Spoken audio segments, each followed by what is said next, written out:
चलिए दोस्तों, फिर से स्वागत है आपका मेरे चैनल में। आज फिर आपके लिए एक नया कंटेंट, नया टॉपिक लेकर आया हूँ जो आपको इंग्लिश स्पीकिंग के लिए अच्छा रहेगा। आप लोगों ने इंग्लिश स्पीकिंग के कुछ क्लासेस, आप कुछ वीडियोस देख चुके हैं। अब उसी वीडियो को मैं आगे बढ़ाता हुआ आप कुछ नए कंटेंट्स, नई बातें बताने के लिए पेश हुआ हूँ। तो आपने कल तक देखा था या इसके पहले की वीडियो में देखा था कैन का प्रयोग। कैन का प्रयोग कैसे करें। अब जिस भी किसी सेंटेंस में आप मैं जा सकता हूँ, वो खा सकता है, तुम कहाँ जा सकते हो, तुम क्यों नहीं रो सकते हो, क्या वह जा सकता है, ऐसे सेंटेंस जब मिलते थे आपने उसको अंग्रेजी बनानी सीखी। आज बातें वही हैं, थोड़ा सा उसमें और ऐड करेंगे और ये उम्मीद है आप पहले पढ़ चुके होंगे, उसको आप अभ्यास कर चुके होंगे। उस अभ्यास के साथ में एक थोड़ा सा एक नया पॉइंट और जोड़ने जा रहे हैं और आप उसी अभ्यास में जो आपने पढ़ा है अब तक उसी में जोड़ करके उसको आगे बढ़ाएंगे। तो आज हम देखेंगे कैन के विभिन्न उपयोग और कहाँ कहाँ कैन का उपयोग हम कर सकते हैं। टॉपिक का नाम है कैन के विभिन्न उपयोग। तो सबसे पहले आप यह देखेंगे, यहाँ पर हमने यहाँ पर एक कॉलम बनाया है, कविता कैन, कविता देख सकती है। इसकी इंग्लिश कैसे आप बनाएंगे ये मैंने आपको पहले बताया है, फिर जोड़ता हूँ। ऐसे सेंटेंस जहाँ पर होता है वह जा सकता है, खा सकता है, वह गा सकता है, वे पढ़ सकते हैं, मैं कार ड्राइव कर सकता हूँ। ऐसे में सबसे पहले आप सब्जेक्ट लेते हैं, सब्जेक्ट के बाद में कैन का यूज करते हैं, कैन का यूज करने के बाद में V1 वर्ब फर्स्ट फॉर्म में, ठीक है, उसके बाद में ऑब्जेक्ट लेते हैं।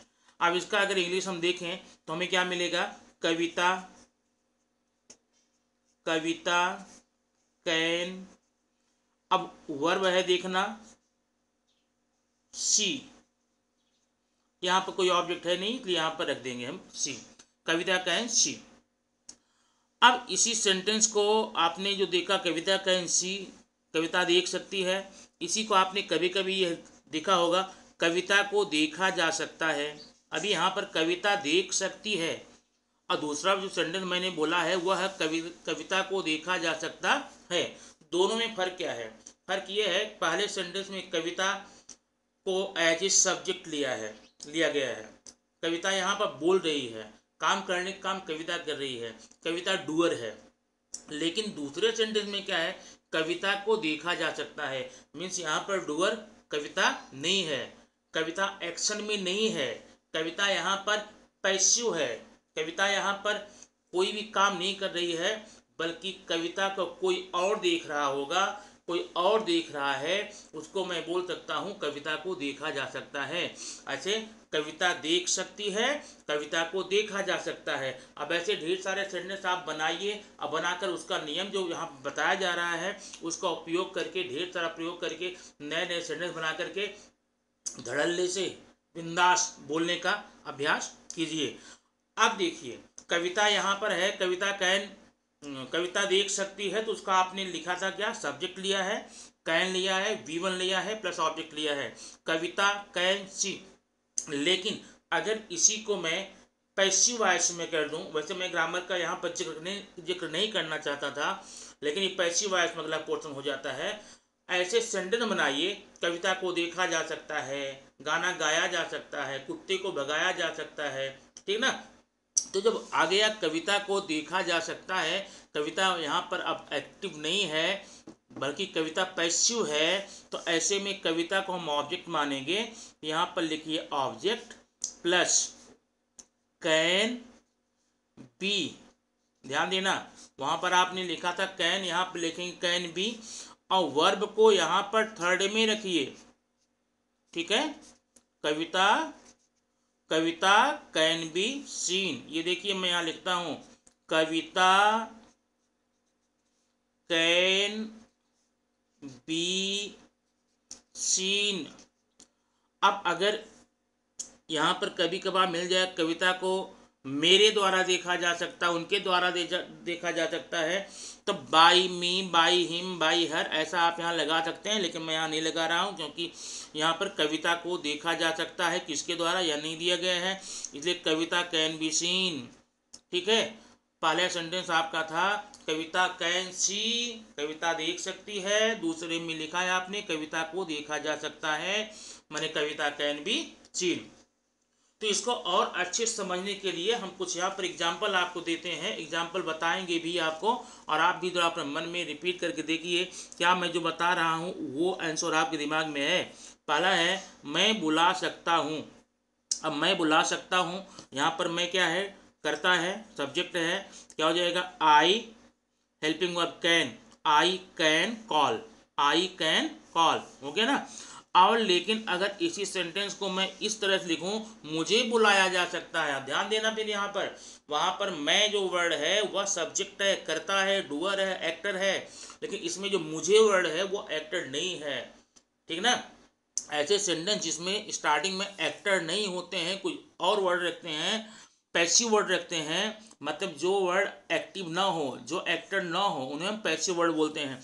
ये पैसिव वर्ड है, मुझे बुलाया जा सकता है। अब कौन बुला रहा पता नहीं, लेकिन मुझे बुलाया जा सकता है। ऐसे हम क्या करेंगे, सेम नियम लगाइए, मुझे का क्या लगाएंगे, आई। अब आई लगाने के बाद में क्या लगाएंगे, कैन बी, पक्का। अब ऑब्जेक्ट लिखने के बाद में कैन बी लिखेंगे, आई कैन बी। अब आई कैन बी के बाद क्या हो जाएगा, वर्ब थर्ड फॉर्म में, I can be called, I can be called. वहां पहले सेंटेंस में आपने क्या देखा था, यहाँ पर मैं बुला सकता हूं, आई कैन कॉल, मुझे बुलाया जा सकता है, आई कैन बी कॉल्ड, ठीक है। सेकंड सेंटेंस देखिए, रेनू अपमानित कर सकती है, Renu can insult, Renu can insult. लेकिन जब दूसरे में देखिए, रेनू को अपमानित किया जा सकता है, Renu can be insulted, Renu can be insulted. बैठा लिए दिमाग में, इसको अच्छे से समझ लीजिएगा। अगला एग्जाम्पल देखेंगे, इसमें रोहित प्रश्न हल कर सकता है। अब रोहित यहाँ एक्टर है, यहाँ पर क्या हो जाएगा, Rohit can solve the paper, okay, solve the sum. लेकिन आगे जो सेंटेंस है, प्रश्न को हल किया जा सकता है, ये वर्ड स्टार्टिंग में प्रश्न है, ये एक्टेड नहीं है, ये पैसिव मूड में है, इसलिए क्या करेंगे, question can be solved, question can be solved. अगला सेंटेंस है, मैं कबड्डी खेल सकता हूँ, आई कैन प्ले कबड्डी। अगला है, कबड्डी खेली जा सकती है, kabaddi can be played, okay.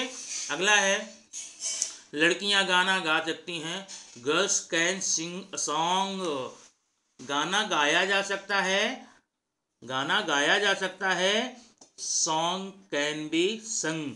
इस प्रकार के आपने इतने नियम देखने के बाद में एग्जाम्पल देखे आपने, एग्जाम्पल सब अफर्मेटिव में था। अब अगर हम नेगेटिव में देखना चाहें, ये आपने अफर्मेटिव देखा पूरा, अब नेगेटिव में देखना चाहें तो नेगेटिव में क्या करेंगे, ये देखिए आप एग्जाम्पल है, कोमल नहीं पढ़ सकती है, कोमल नहीं पढ़ सकती है। अब यहाँ आपने सब्जेक्ट लिया है सिंपली जैसा आपने पहले लिया था, फिर हेल्पिंग वर्ब कैन लिया है, फिर यहाँ पर आपको नॉट लगाना पड़ेगा, ठीक है, subject plus can not plus V1 verb first form में प्लस ऑब्जेक्ट, हो गया ना। अब इसका आंसर क्या हो जाएगा, Komal can not read, Komal can not read, I can not go, you can not sing. ऐसे ढेर सारे सेंटेंस बना करके आप भरपूर अभ्यास कीजिए, बोल बोल के अभ्यास कीजिए। जब तक आप सिर्फ इस वीडियो को देख करके आप अगर ये मानते हैं कि समझ गए हैं, तब तक आपको, हाँ समझने की बात ठीक है, आप समझ गए, इसको लिख सकते हैं, समझ सकते हैं, लेकिन अगर आपको बोलना है, आप चाहते हैं कि फ्लुएंटली आप बोलें, तो आपको इसको बोल बोल करके अभ्यास करना होगा। और ढेर सारे सेंटेंस का, एक सेंटेंस मैंने बता दिया, कोमल कैन नॉट रीड, हो गया ना। आगे जब देखिए, किताब नहीं पढ़ी जा सकती है, अब पैसे में आ गया ना।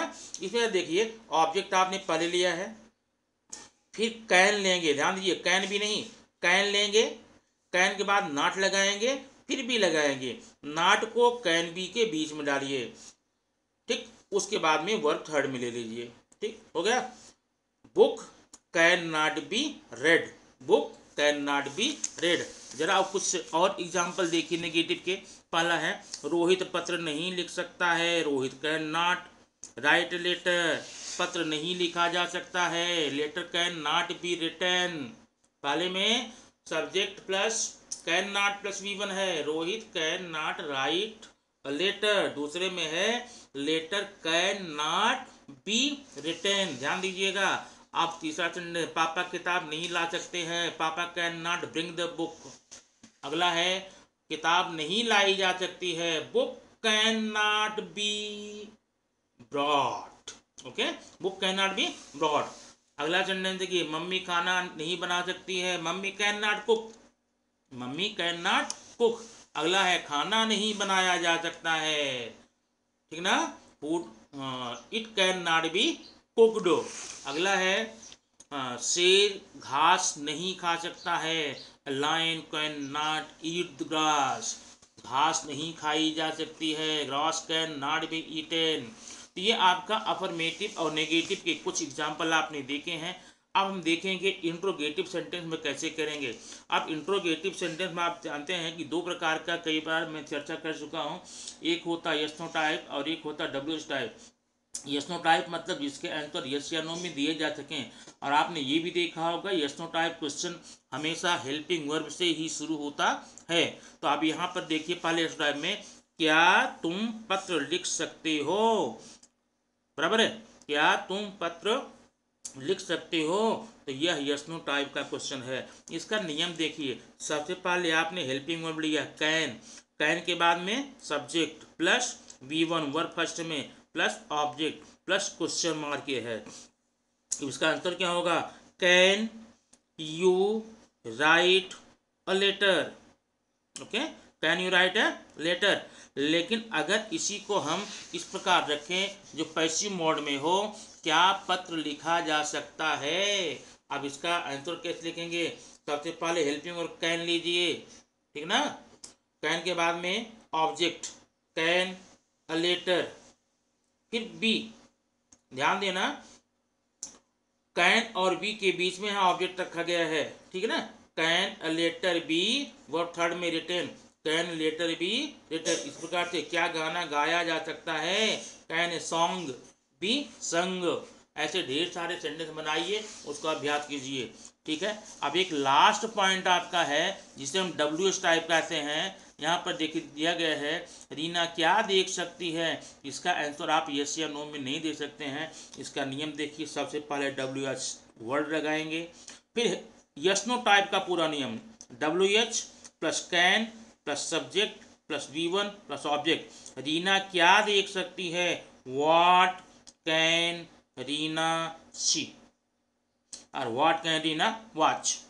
अब आगे सेंटेंस है, कौन देखा जा सकता है या क्या देखा जा सकता है। इसका नियम क्या हो जाएगा, पहले आप व्हाट लेंगे, व्हाट कैन ऑब्जेक्ट, ठीक ना, be seen, what can be seen. इस प्रकार से कैन का उपयोग करके आप लोगों ने ढेर सारे सेंटेंस बनाए। अब इसका आपको भरपूर अभ्यास करना है, ठीक है। और अभ्यास करने के बाद में इसको भरपूर दिन रात, सुबह शाम दोपहर रात, जब भी सोकर उठते हैं, सोने जा रहे हैं, उसके पहले सोने जा रहे हैं तो उसके पहले आप कम से कम 10 सेंटेंस वहीं बैठे बैठे बेड पर बैठे बैठे बोल लीजिए। सुबह आप सो के उठते हैं तो अपने आप को कंफर्म करने के लिए कम से कम 10 सेंटेंस बोल लीजिए। I can go, you can not come, can you sing a song.